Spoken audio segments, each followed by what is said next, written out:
Okay, so what we did was we started this sheet, and we made a list of every activity or business that we went to this week, and we basically just ran through like what each business or activity sort of dealt with, and we found the common themes in that. And then we made this sheet here, with all the themes. So let's hear what you do. Okay, well, like at the Met, there was legal bribery, and it talked about like the city-county merger. And the Better Business Bureau was mostly about business ethics. And what's the MSS? I don't know what it says. Morgan Stanley, that one. Yeah, was financial planning and investing. Plowshare and Crafts was business ethics using fair trade. Vintage Vinyl was about growth and production regeneration, like how records are becoming more popular again.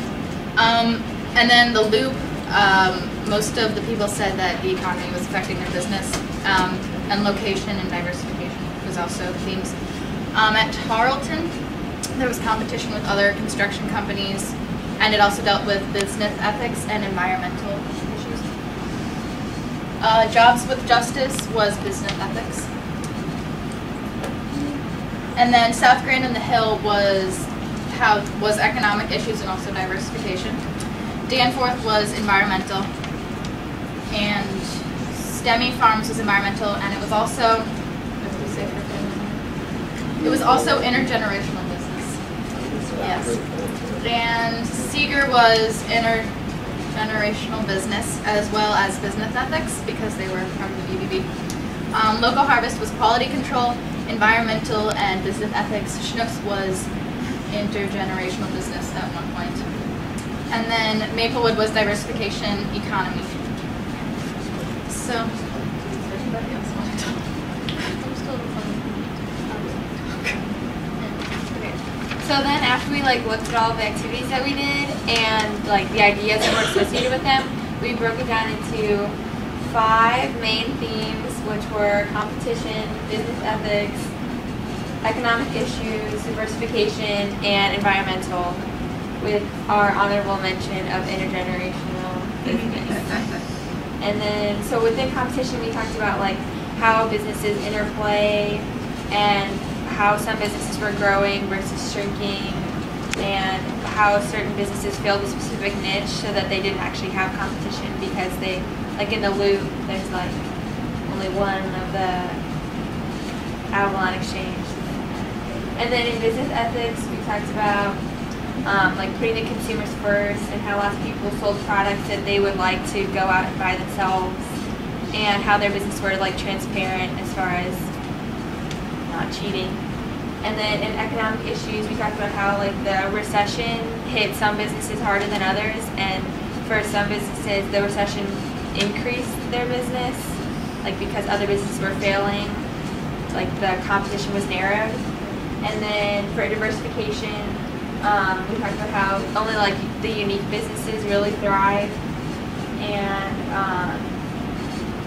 meeting needs of many. Oh, it was like the more customers that you could serve would benefit your business more than if it was just tailored to like one specific kind of customer. Because when we did those business surveys or whatever, and we asked for like, oh, what's your typical customer? Most of the businesses were like, well, we don't have a typical customer, you know, we just kind of have experience that would fit all ages. And then the last one was environmental, like green business and green approaches, like LEED, and sustainability, which was really big at like local harvest.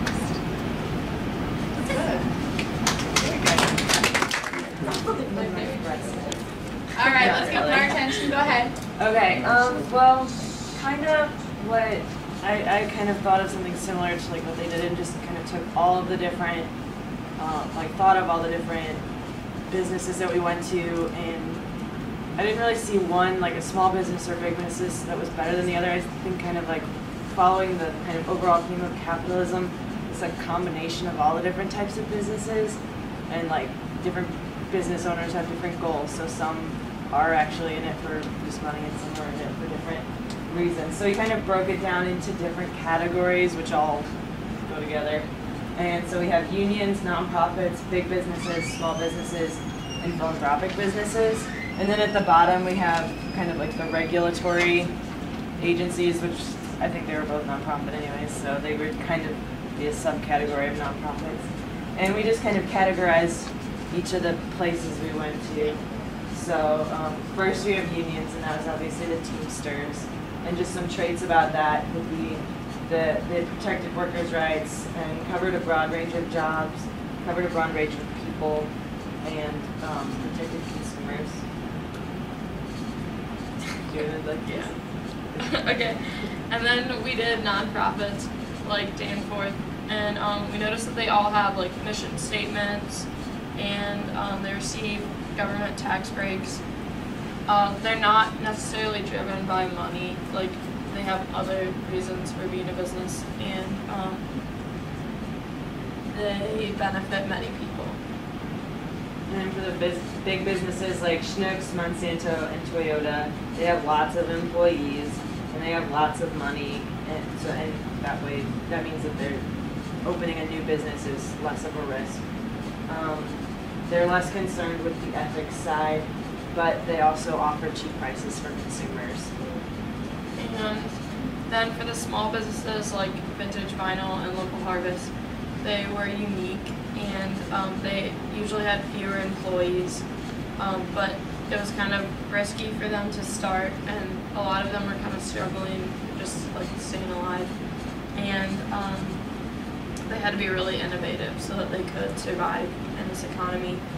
And they treat their customers, employees, and suppliers with respect. And then the philanthropic business, it's kind of what Kyle's sharing. It was a combination of a nonprofit and a small business because it didn't really fit into just one of those categories. And it benefits like the community, whether it's just the community surrounding that area or the global community. And they had volunteer staff there as opposed to a paid staff. And then they also that one was religiously founded, and I think a lot of kind of philanthropic businesses have a religious aspect to their mission, as opposed to a small business or a nonprofit, which just has like a mission statement or a business plan. And then, sure. Last is the regulatory agencies, and those were jobs with Justice and the Better Business Bureau. And they were obviously mostly oriented towards protecting consumers and protecting workers and being educational. I was really impressed with how the Better Business Bureau had like a lot of publications that informed consumers. And they were they wanted to reward businesses that had ethical business practices, and they also wanted to kind of evoke some change in government policy for like for example puppy mills, which is why there's pictures of puppies, and they kind of wanted to get some action in like legislation to make changes to make businesses better and more accountable.